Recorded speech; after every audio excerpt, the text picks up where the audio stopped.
Assalamualaikum warahmatullahi wabarakatuh. Pada kesempatan ini kita akan mempelajari tentang rangkaian listrik arus searah yang merupakan rangkaian yang mengalirkan arus listrik dalam satu arah tetap. Dalam hal ini kita akan membahas terlebih dahulu terkait sumber arus listrik searah tersebut, yaitu salah satunya adalah baterai. Nah, ini sketsa baterai saya.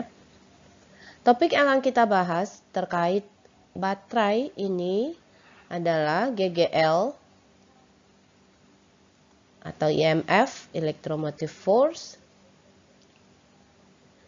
resistansi internal, dan tegangan terminal baterai. Seperti kita ketahui bahwa baterai itu dapat merubah energi kimia menjadi energi listrik. Inilah yang menjadi sumber tegangan dari baterai itu sendiri, dan nilai tegangan yang tertera pada baterai, misalnya di sini baterai 12 volt dikenal dengan EMF atau electromotive force atau GGL atau gaya gerak listrik. Electromotive force ini diukur dalam volts. 1 volt itu sama dengan 1 joule per 1 coulomb, di mana perubahan energi tiap 1 coulomb. Ketika EMF-nya 12 volt, ini berarti baterai ini melakukan kerja sebesar 12 joule terhadap muatan 1 coulomb. Sehingga EMF dapat meningkatkan energi potensial listrik dari muatan. Perhatikan diagram baterai ini ya. A dan B merupakan dua terminal dari baterai. Terminal positif dan terminal negatif. Kemudian ada R, resistansi internal baterai, dan ini EMF. Ketika kita menghubungkan baterai ke sebuah perangkat, tegangan yang terbaca adalah tegangan terminal baterai. Dalam hal ini, beda potensial antara ujung A dengan B, di mana VAB akan sama dengan VA dikurang VB.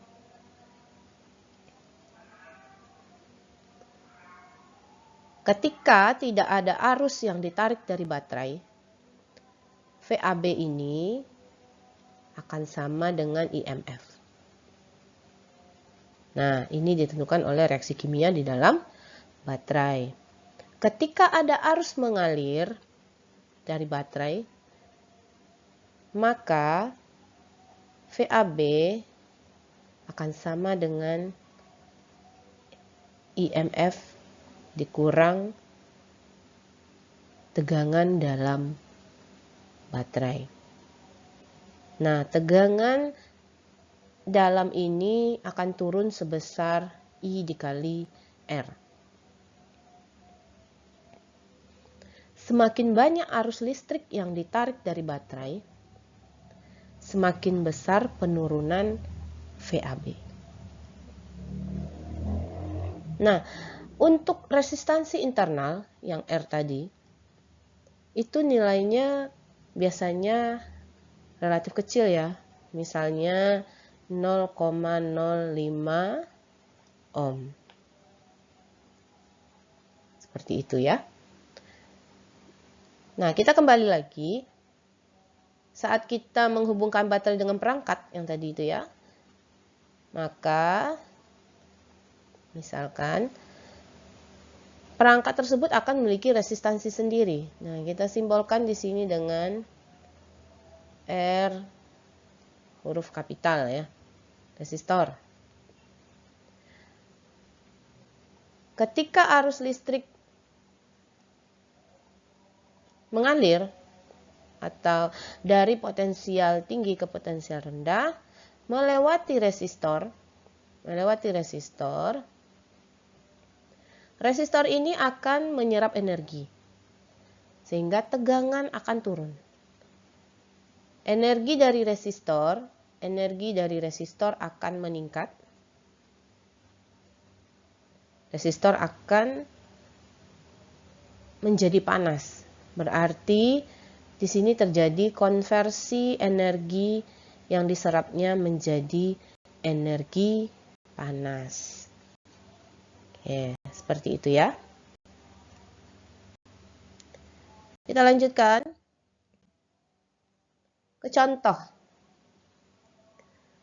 Sebuah resistor 65 ohm dihubungkan ke baterai yang memiliki IMF 12 volt dan resistansi internalnya 0,5 ohm. Hitunglah arus yang mengalir dalam rangkaian tegangan terminal baterai, dalam ini VAB, daya yang didisipasikan dalam resistor R, dan dalam resistansi internal baterai. Nah, disipasi ini, ya, disipasi daya ini adalah jumlah daya yang diubah menjadi panas dalam suatu rangkaian ya. Nah, ini terjadi karena adanya resistansi dalam rangkaian elektronik. Kita akan mulai menyelesaikan dari yang A, arus listrik yang mengalir dalam baterai. Untuk menentukan atau menghitung arus listrik yang mengalir dalam baterai, kita menggunakan hukum Ohm ya, yaitu I tegangan bagi R ya. Nah, dalam hal ini IMF dia 12 volt ya,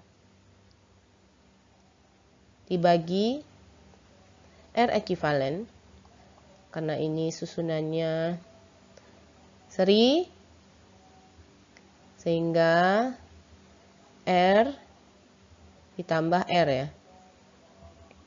Resistor eksternal, resistor dalam rangkaian, dan resistansi internal. Kemudian kita masukkan angkanya 12 volt dibagi 65 ohm tambah 0,5 ohm. Sehingga didapatkan 12 dibagi 65,5 0,183 ampere. Seperti itu. Yang B, tegangan terminal baterai. Tegangan terminal baterai itu akan sama dengan E dikurang I kali R. 12 volt kurang I-nya 0,183 ampere ya, kali R-nya 0,5 ohm. Sehingga didapatkan, dikalikan ini dulu, kemudian 12 kurang hasil kali ini ya. Kita dapatkan 0,183 kali 0,5 itu 0,0915. Sehingga ketika dikurang 12 jadinya 12 dikurang 0,0915 itu 11,9 volt. Yang terakhir, daya yang disipasikan dalam resistor R. Jadi kita pakai rumus daya. Yang resistor R dulu, R yang resistor rangkaian. I kuadrat kali R. Karena R-nya diketahui. I-nya kita masukkan 0,183 ampere dikuadratkan kali 65 ohm. Didapatkan 0,183 kali 65, 0,183 dipangkatkan 2 dulu, baru kali 65. Dapatnya 2,18 watt. Nah, daya yang didisipasikan dalam resistansi internal baterai berarti P untuk R kecil, I kuadrat R kecil sama dengan, ini sama persamaannya, tinggal kita kalikan 0,183 ampere kuadrat kali 0,5 ohm sama dengan 0,02 watt. Oke, seperti itu ya penyelesaian soal menghitung arus yang mengalir dalam rangkaian ketika diketahui berapa IMF baterai dan juga resistansi internal baterai serta resistor atau hambatan dari perangkat. Oke, baiklah, mudah-mudahan bisa dipahami. Sampai jumpa lagi di video berikutnya. Saya tutup. Assalamualaikum warahmatullahi wabarakatuh.